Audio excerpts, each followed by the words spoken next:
ஜூலை மாதம் 3ஆம் தேதி மாலை 6 மணி இருக்கும். பெருசாக அந்த கேஸும் வரல, கொஞ்சம் சீக்கிரமாக இன்றைக்கி வீட்டுக்கு கிளம்பலாம் அப்படின்னு தக்ஷண கன்னடா டிஸ்ட்ரிக்டில் இருந்த போலீஸ் ஸ்டேஷனில் இருந்த காவலர்கள் நினச்சிக்கிட்டு இருந்தாங்க. ஆனால் அவங்க நினைப்பு அன்றைக்கி பொய்யாக போகுதுன்னு அவங்களுக்கே தெரியாது. ஒரு 50-55 வயசில் இருந்த ஒருத்தர் அந்த சாயந்தர நேரத்தில் அந்த போலீஸ் ஸ்டேஷனுக்குள்ளே கையில் ஒரு ஃபோட்டோகிராஃபோடு நுழையிறாரு. ஐயா ஒரு கம்ப்ளைண்ட் பண்ணணும் அப்படிங்கிறது அவருடைய கோரிக்கையாக இருந்துச்சு. என்ன கம்ப்ளைண்ட்டுன்னு அந்த ரைட்டர் கேட்டப்போ அவர் கையில் அந்த ஃபோட்டோகிராஃபை கொடுத்தார்.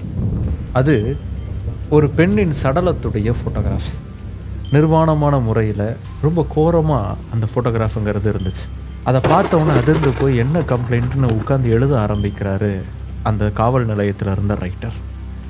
எழுத அவருடைய கைகள் அதிர்ச்சியில் நடுங்க ஆரம்பிக்குது. இந்த கேஸை எடுத்துக்கலாமா வேணாமா அப்படிங்கிற ஒரு பயங்கிறது உருவாகுது. அவருக்கு மட்டும் இல்லை, அந்த மொத்த ஸ்டேஷனில் இருந்த காவலர்களுக்கும் அது உருவாச்சு. அந்த ஸ்டேஷனில் இருந்த காவலர்களுக்கு மட்டும் இல்லை, கர்நாடகாவுடைய அரசு இயந்திரத்துக்கே இந்த கேஸை எடுத்துக்கலாமா வேணாமாங்கிற ஒரு அதிர்வுங்கிறது இப்போ உருவாயிருக்கு. ஏன்னா அவர் கொடுத்த கம்ப்ளைண்ட்டுங்கிறது அந்தளவுக்கு பவர்ஃபுல்லாக இருந்துச்சு. அவர் யார் மேலே குற்றம் சொன்னாரோ அவங்களும் அதை விட பவர்ஃபுல்லானவங்களாக இருந்தாங்க. இன்றைக்கி இந்தியாவே உலுக்கி கொண்டிருக்கக்கூடிய தர்மஸ்தலா கோயில் நிர்வாகம் சம்மந்தப்பட்டிருக்கக்கூடிய அந்த வழக்கை பற்றி தான் நான் சொல்கிறேன். கிட்டத்தட்ட 400க்கும் மேற்பட்ட பெண்கள் வன்புணர்வு செய்யப்பட்டு கொலை செய்யப்பட்டு அடக்கம் செய்யப்பட்டிருக்காங்க அப்படிங்கிற மாதிரியான அதிர்ச்சி தகவல்கள்ங்கிறது அந்த இடத்துல இருந்து வெளியில் வந்துக்கிட்டு இருக்கு. ஆனால் அந்த செய்தி பெரிய பெரிய ஊடகங்களில் இன்றைக்கி வரைக்கும் பெருசாக பேசப்படவே இல்லை. பேசின ஒரு சில ஊடகங்கள், யூடியூபர்ஸ், இன்ஃப்ளூயன்சர்ஸ் இவங்களுடைய குரல் வலை அப்படிங்கிறது லீகலாகவே இன்றைக்கி தர்மஸ்தலா நிர்வாக அமைப்பால் நசுக்கப்பட ஆரம்பிச்சிருக்கு. எஸ், பெங்களூர் கோர்ட் வெளிப்படையாக இந்த செய்தியை பதிவு செஞ்சதை நீக்கணும் அப்படின்னு சொல்லி உத்தரவுங்கிறத கொடுத்துருக்காங்க. அதை எதிர்த்து மேல்முறையீடு அப்படிங்கிறது ஒரு சில ஊடகங்கள் போயிருக்காங்க. இந்த வீடியோ போடுறதால எங்களுக்கும் கோர்ட் நோட்டீஸுங்கிறது வரலாம், இந்த வீடியோ ரிமூவ் செய்யப்படலாம், லீகல் ஆக்ஷனுங்கிறது எடுக்கப்படலாம். இந்த எல்லா லாமுக்கும் நடுவில் கண்டிப்பாக இது பேசப்பட வேண்டிய ஒரு விஷயமா இருக்குது அப்படிங்கிறதால இந்த பதிவுங்கிறத பதிவு செய்கிறோம். இந்த வழக்குங்கிறது இது வழக்கே கிடையாது. இது வரைக்கும் அந்த வழக்குங்கிறது எடுத்துக்கொள்ளப்படலை. இந்த கம்ப்ளைண்ட்டுங்கிறது என்ன சொல்லுது, அந்த கம்ப்ளைண்ட்டில் இருக்கக்கூடிய அலிகேஷன்ஸ் என்ன, அதில் இருக்கக்கூடிய பிரச்சனைகள் என்ன, எந்த அளவுக்கு என்ன மாதிரியான பெருந்தலைகளுடைய பெயர்கள் இதில் அடிபட்டுக்கிட்டு இருக்குது, இந்த சம்பவங்களுடைய ஆழம் எந்த அளவுக்கு போய்கிட்டு இருக்குது அப்படிங்கிறத தான் இன்றைக்கி நம்ம டீட்டெயிலாக பார்க்க போகிறோம். Welcome to big bang Bogan. நான் உங்கள் போகன். இன்றைக்கி நம்ம அலசி பார்க்க போகிறது தர்மஸ்தலா கோயில் நிர்வாகத்துக்குள்ளே என்ன தான் நடந்திருக்கு அப்படிங்கிறது தான். வாங்க.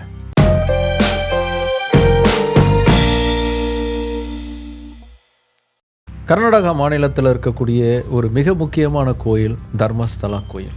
இந்த கோயிலும் இந்த கோயில் இருக்கக்கூடிய ஊரும் மிகவும் பிரசித்தி பெற்றது.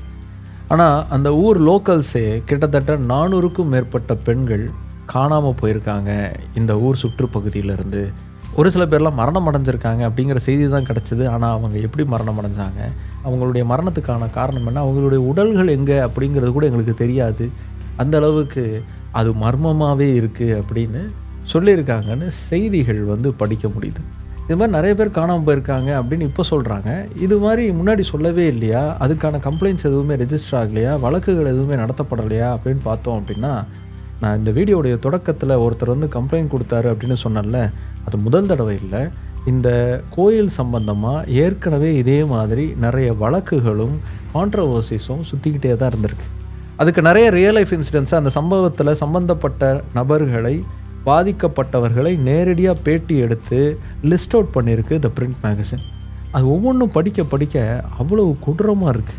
2003ஆவது வருஷம் மணிப்பால் கல்லூரியில் MBBS படிச்சுக்கிட்டு இருந்த அனன்யா அப்படிங்கிற 20 வயது பெண் இந்த தர்மஸ்தலா கோயிலுக்கு நான் போயிட்டு வரேன் அப்படின்ட்டு கிளம்புறாங்க. ஆனால் அன்றைக்கி நைட்டு அவங்க வீடு சேரவே இல்லை. என்ன ஆச்சுன்னே தெரியல. அவங்க ஃப்ரெண்ட்ஸ் கிட்டலாம் கேட்டால் கோயிலுக்கு போயிட்டு இமிடியேட்டாக கிளம்பிடுவேன்னு தானே சொன்னான்.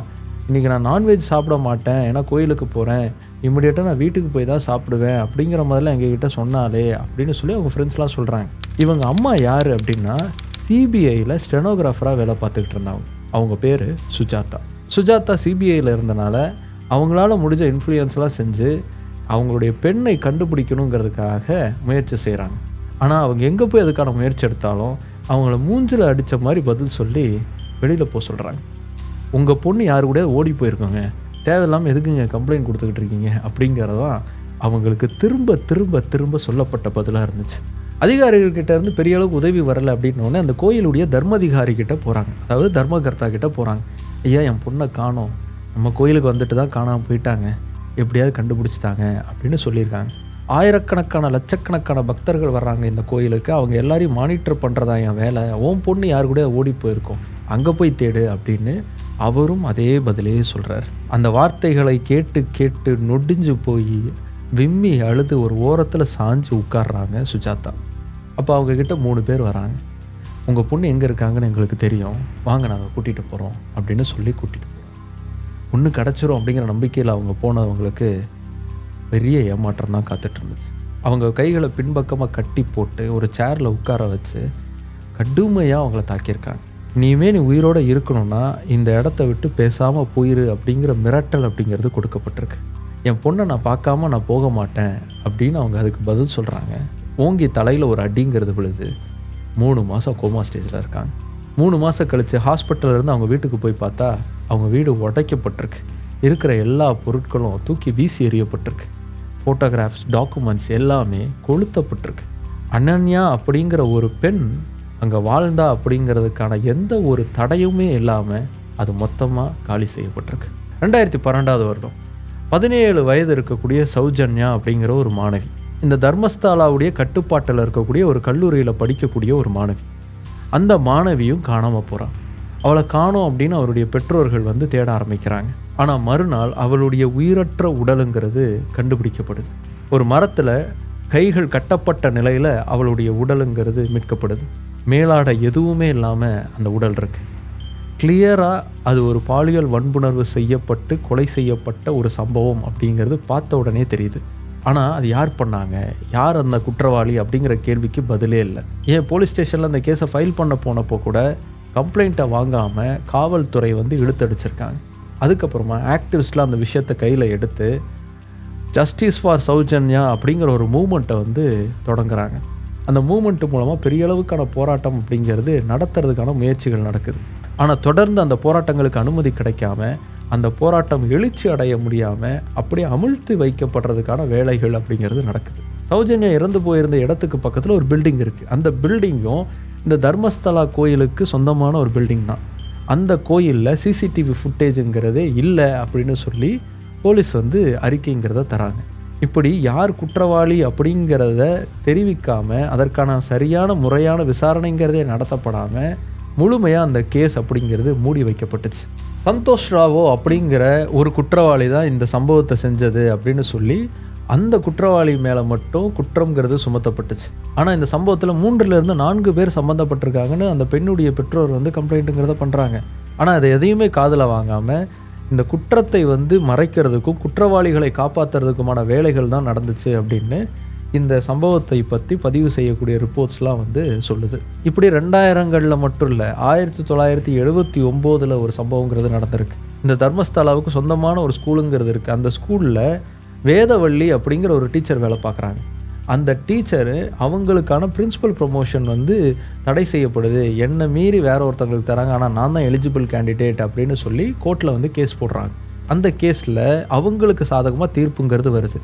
எங்களுக்கு எதிராகவே நீ வந்து தீர்ப்புங்கிறத வாங்கிட்டியா அப்படின்னு சொல்லி அவங்கள உயிரோடவே கொளுத்தி கொண்டு இருக்காங்க அப்படின்னும் ரிப்போர்ட்டில் வந்து பதிவாயிருக்கு. இப்படி 1979, 1986ன்னு அப்போத்தில் இருந்து தொடர்ந்து இந்த கோயில் சம்பந்தமாக பல விஷயங்கள் வந்து பேசு பொருளாகிட்டே இருக்குது. ஏகப்பட்ட கான்ட்ரோவர்சிஸ் அப்படிங்கிறது உருவாயிருக்கு. 75 வயதுடைய ஒரு பெரியவரை பிரிண்ட் மேகசினில் பேட்டிங்கிறது எடுத்திருக்காங்க. அவர் என்ன சொல்கிறார் அப்படின்னா, காட்டுக்குள்ளே நாங்கள் அப்போல்லாம் வந்து காளை கடனுக்காக போவோம். அப்படி போகும்போது இறந்து போனவர்களுடைய உடல்கள் வந்து நாங்கள் பார்ப்போம். அது வந்து அவசர கதியில் புதைச்சி வச்சுருப்பாங்க. அது ஒரு மலைக்கு கூட தாங்காது, வெளியில் அந்த உடல் தெரிஞ்சிடும். அப்படி தெரிந்த அந்த உடலை காட்டு பன்றிகளும் ஓநாய்களும் உடும்புகளும் சாப்பிட்டுக்கிட்டு இருக்கிறத நாங்கள் பார்ப்போம். அது யார், எப்படி இறந்தாங்க அப்படிங்கிறதெல்லாம் சரியாகவே தெரியாது. அதில் இறந்து போனவங்க அதிகமாக பெண்களாக தான் இருப்பாங்க அப்படிங்கிற ஒரு செய்தியை வந்து பதிவு பண்ணுறாரு. அதில் இப்படி தொடர்ந்து இருக்கக்கூடிய கான்ட்ரவர்சியில் தான் இப்போ இந்த கான்ட்ரவர்சி அப்படிங்கிறது சேர்ந்துருக்கு. இந்த ஜூலை மாதம் 3ஆம் தேதி இந்த கோயிலில் வேலை பார்த்த ஒருத்தர் கொடுத்த கம்ப்ளைண்ட்டு தான் அந்த கம்ப்ளைண்ட். 1995லேருந்து 2014 வரைக்கும் இந்த கோயிலில் வந்து அவர் வேலை பார்த்துருக்காரு. தூய்மை பணியாளராக வேலை பார்த்துருக்காரு.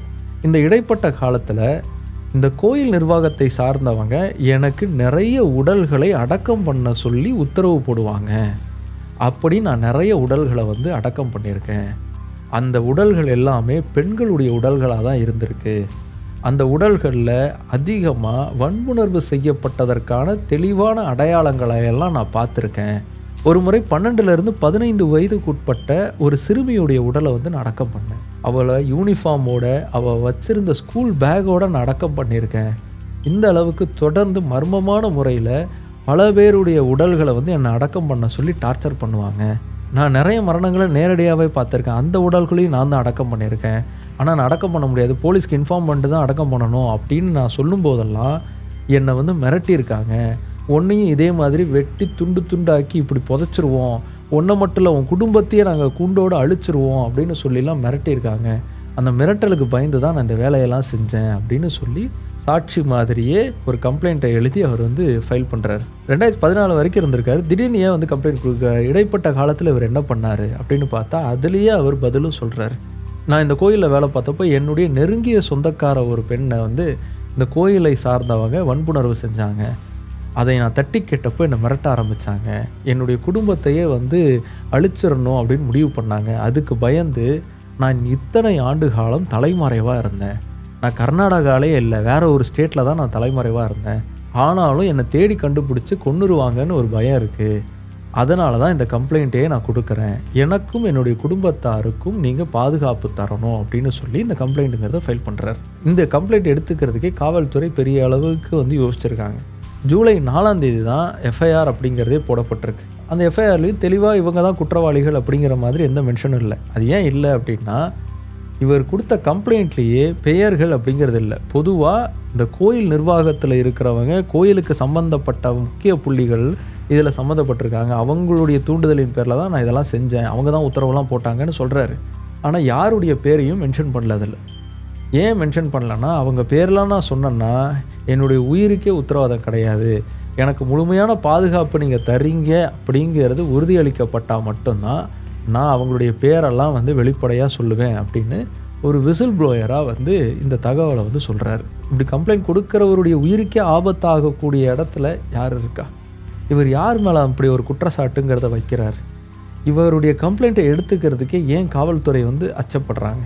அதற்கான காரணம் என்னன்னு பார்த்தா, இந்த கோயிலும் இந்த கோயிலுடைய பவர் சென்டரும் இந்த கோயிலுடைய நிர்வகிக்கக்கூடியவங்களுடைய பவர் சென்டரும் தான் அதற்கு பதிலாக இருக்குது. தர்மஸ்தலா அப்படிங்கிற இந்த கோயிலுங்கிறது 800 ஆண்டுகளுக்கு முன்னாடி கட்டப்பட்ட ஒரு கோயில். மஞ்சுநாதர் அப்படிங்கிறவரை கடவுளாய் கொண்ட கோயில். லட்சக்கணக்கான மக்கள் வந்து இந்த கோயிலுக்கு வந்து வருடம் மாதம் வந்து படையெடுத்துக்கிட்டே இருக்காங்க. பல முக்கியமான அரசியல் ஆளுமைகள், விளையாட்டு ஆளுமைகள்லாம் இந்த கோயிலுக்கு வந்து ரெகுலராக வந்து விசிட் பண்ணக்கூடியவங்க. அவங்களுக்கு ரொம்ப முக்கியமான கோயிலாக அது இருக்குது. இந்த கோயில் இன்றைக்கி 400 ஏக்கர் சுற்றளவுக்குள்ளே அடங்கியிருக்கு. அது மட்டும் இல்லை, கிட்டத்தட்ட 4 கிலோமீட்டர் ரேடியஸில் இருக்கக்கூடிய ஊரில் இருக்கிற அத்தனை மெயின் பிஸ்னஸும் இந்த கோயிலுடைய கட்டுப்பாட்டுக்குள்ளே தான் இருக்குது. இந்த கோயில் எந்த அளவுக்கு பவர்ஃபுல்னால், கர்நாடகாவுடைய பாலிட்டிக்ஸ்லேயே ரொம்ப பெரிய பங்குங்கிறது இந்த கோயில் வந்து பங்களிக்குது. முக்கியமான ஒரு சம்பவம் ஒன்று சொல்லணும்னா, எடியூரப்பாவுக்கும் குமாரசாமி அவர்களுக்கும் ஒரு பெரிய போருங்கிறது நடக்குது. அந்த அரசியல் கருத்து முதல்ல யார் சொல்கிறது உண்மை அப்படின்னு நிரூபிக்கிறதுக்கு இந்த கோயிலுக்கு வந்து யார் சத்தியம் பண்ணுறாங்களோ அவங்க சொல்கிறது தான் உண்மை அப்படின்னு சொல்லி பேசப்பட்டுச்சு.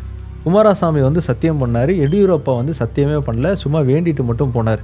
அவர் வேண்டுதல் மட்டும்தான் செஞ்சார், இவர் தான் சத்தியம் பண்ணார், குமாரசாமி சொல்கிறது தான் உண்மைங்கிற மாதிரி இப்போ செய்திகள்லாம் வெளியில் வந்துச்சு.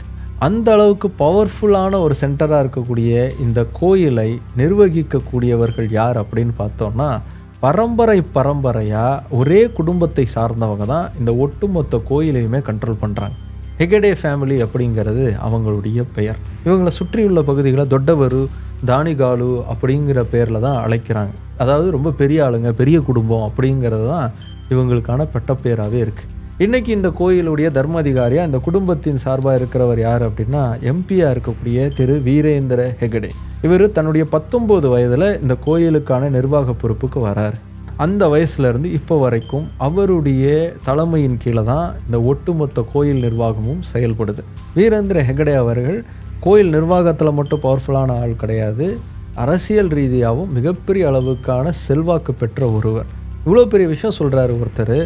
கிட்டத்தட்ட நானே 100 உடல்களுக்கு மேலே வந்து அடக்கம் பண்ணியிருக்கேங்க, நீங்கள் வந்தீங்கன்னா நான் உங்களுக்கு தோண்டியே காட்டுவேன் அப்படின்னு சொல்கிறாரு.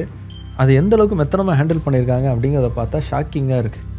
இவ்வளோ கான்ட்ரவர்சிஸ் இருக்கு இல்லையா? இந்த கான்ட்ரவர்சிஸில் சம்மந்தப்பட்ட அந்த மரணங்கள் எல்லாமே எங்கே நிகழ்ந்திருக்கு அப்படின்னா, கோயில் வளாகத்தை சுற்றி இருக்கக்கூடிய இடங்களில் தான் நடந்திருக்கு. இப்போ கம்ப்ளைண்ட் கொடுத்தாரில், அந்த கம்ப்ளைண்ட்லேயே அவர் என்ன சொல்கிறாருன்னா, கோயிலுக்கு பக்கத்தில் ஓடக்கூடிய நேத்ராவதி ஆற்றங்கரையில் தான் நான் அவ்வளோ உடல்களையும் புதைச்சி வச்சுருக்கேன் அப்படிங்கிறத வந்து சொல்கிறார். இவர் எடுத்த ஃபோட்டோகிராஃபுங்கிறது எங்கேருந்து எடுக்கிறாருன்னா, இந்த கம்ப்ளைண்ட் கொடுக்கணும் அப்படிங்கிறதுக்காகவே ரகசியமாக அந்த ஆத்தங்கரைக்கு போய் அவர் புதைத்து வைத்த ஒரு உடலை வந்து தோண்டி எடுத்து, அந்த உடலை ஃபோட்டோ எடுத்து, அந்த உடலையும் எடுத்து பத்திரப்படுத்தி, கம்ப்ளைண்ட்டில் வந்து அந்த ஃபோட்டோவையும் சேர்த்து வச்சு, தேவைப்பட்டால் இந்த உடலையும் நான் ஒப்படைக்கிறதுக்கு தயாராக இருக்கேன் அப்படின்னு சொல்லி தான் கம்ப்ளைண்ட் அப்படிங்கிறது அவர் எழுதி தரார். இப்படி கம்ப்ளைண்ட் கொடுத்ததுக்கப்புறமா என்ன நடக்குது அப்படின்னா, எந்தெந்த இடங்களில் உடல்கள் வந்து புதைச்சி வச்சானோ அதெல்லாம் நான் காட்டுறேன், அதை தோண்டுனீங்கன்னா உங்களுக்கே அந்த உடல்கள் தெரியும் அப்படின்னு சொல்லி சொல்கிறார். 1 மணி நேரத்துக்கு மேலே அங்கே வெயிட் பண்ணியும் காவல்துறை வரவே இல்லை. அடுத்து என்ன செய்யறதுன்னு தெரியாமல் அதை அப்படியே ட்ராப் பண்ணிவிட்டு திரும்ப வந்துடுறாங்க. இது விஷயமா வந்து காவல்துறைக்கிட்ட கேள்வி கேட்டப்போ, அவர் உடல்கள் தோண்டி எடுக்கப்பட்டதுக்கப்புறமா அவர் தப்பி ஓடுறதுக்கான முயற்சியில் இருந்திருக்காரு, அதனால தான் நாங்கள் வரவே இல்லை. அவர் மேலேயே எங்களுக்கு டவுட் இருக்குது, அவர் பொய் சொல்கிறாரா இல்லை அவர் போதைப்பொருள் மாதிரியான வஸ்துக்கெல்லாம் வந்து பயன்படுத்தக்கூடிய நபரா அப்படிங்கிறதெல்லாம் டெஸ்ட் பண்ண வேண்டியிருக்கு அப்படின்னு சொல்லி காவல்துறைக்கிட்ட இருந்து பதிலுங்கிறது வந்திருக்கு. கர்நாடகாவுடைய சிஎம் சித்தாராமையா அவர்கள் கூட இவர் கம்ப்ளைண்ட் வந்திருக்கு, அதோடைய ஆத்தென்டிசிட்டிலாம் பார்த்துட்டு தான் முடிவெடுக்க முடியும், அதுக்காக காத்துக்கிட்டு இருக்கோம் அப்படிங்கிற மாதிரியான ஒரு பதிலை தான் சொல்லியிருக்கார். ஏகப்பட்ட உடல்களை நானே புதைச்சேன், வந்தீங்கன்னா நான் தோண்டி எடுத்து காட்டுறேன் அப்படின்னு ஒருத்தர் சொல்கிறாரு. அது தோண்டப்பட்டு எடுக்கப்படுறதுக்கான முயற்சி எதுவுமே எடுக்கப்படாமல் தொடர்ந்து அதற்கான சால்ஜாப்பு காரணங்கள் தான் சொல்லப்பட்டுக்கிட்டே இருக்குது அப்படிங்கிறத பார்க்க முடியுது. இது சம்பந்தமாக பெரிய அளவுக்கு ஊடகங்கள் பேசவே இல்லை. பேசின ஒரு சில ஊடகங்கள் அப்புறம் யூடியூபர்ஸ் வந்து அந்த வீடியோவெல்லாம் ரிமூவ் பண்ணணும், அந்த நியூஸ் ஆர்டிகல்ஸ்லாம் ரிமூவ் பண்ணணும் அப்படின்னு சொல்லி தர்மஸ்தலா சார்பாக வந்து கேஸ் அப்படிங்கிறது ஃபைல் ஆகுது. அதாவது எங்களுடைய புனித தலத்துடைய பேருங்கிறது கெட்டு போகுது, தப்பான அக்யூசேஷனை வைக்கிறாங்க, சரியான ப்ரூஃபுங்கிறது எல்லாமே எப்படி அவங்க சொல்லலாம், அந்த ரிப்போர்ட்ஸ் அந்த பப்ளிகேஷன்ஸ் எல்லாத்தையுமே ரிமூவ் பண்ணணும் அப்படின்னு சொல்லி வழக்கு அப்படிங்கிறத போடுறாங்க. அந்த வழக்கில் கோர்ட் வந்து தர்மஸ்தலாவுடைய நிர்வாகத்தின் சார்பாக தான் தீர்ப்பு அப்படிங்கிறத வழங்கியிருக்காங்க. கிட்டத்தட்ட 8000க்கும் மேற்பட்ட பதிவுகள் அப்படிங்கிறது நீக்கப்படணும் அப்படிங்கிறது உத்தரவாக இருக்குது. ஒருவேளை இந்த பதிவையும் நீக்க சொல்லி உத்தரவு அப்படிங்கிறது வரலாம், வெயிட் பண்ணி தான் பார்க்கணும். ஆனால் இந்த தீர்ப்புக்கு எதிராக ஒரு சில ஊடகங்களும் யூடியூபர்ஸும் வந்து கேஸ் வந்து ஃபைல் பண்ணியிருக்காங்க, அப்பீலுக்கு போயிருக்காங்க. இது வந்து ஃப்ரீடம் ஆஃப் எக்ஸ்பிரஷனுக்கு எதிரானது, அதை வந்து நிறுத்தணும் அப்படின்னு சொல்லி அப்பீலுக்கு போயிருக்காங்க. அதில் என்ன மாதிரியான தீர்ப்பு வரப்போகுது அப்படிங்கிறதுக்காகவும் காத்துக்கிட்டு இருக்காங்க. இந்த மரணங்கள் நிகழ்ந்த இடமாகட்டும், அந்த உடல்கள் புதைக்கப்பட்ட இடமாகட்டும், எல்லாமே கோயில் நிர்வாகத்தை சுற்றி இருக்கக்கூடிய இடங்களுக்கு உட்பட்ட பகுதிகளில் தான் இருக்குது. கோயிலை சுற்றி இருக்கக்கூடிய மக்களுமே இல்லை, இந்த மாதிரி நிறைய பெண்கள் காணாமல் போயிருக்காங்க, அவங்க என்ன ஆனாங்கன்னே எங்களுக்கு தெரியல அப்படின்னு சொல்லி கம்ப்ளைண்ட் அப்படிங்கிறத இப்போ ரைஸ் பண்ண ஆரம்பிச்சிருக்காங்க. ஸோ எல்லாமே அந்த தர்மஸ்தலா கோயிலை சுற்றி இருக்குது அப்படிங்கிறதுனால உண்மையிலேயே இதில் கோயில் நிர்வாகத்தில் இருக்கக்கூடிய ஒரு சில பேர் சம்மந்தப்பட்டிருக்காங்களா, இல்லை அவங்க எல்லாருடைய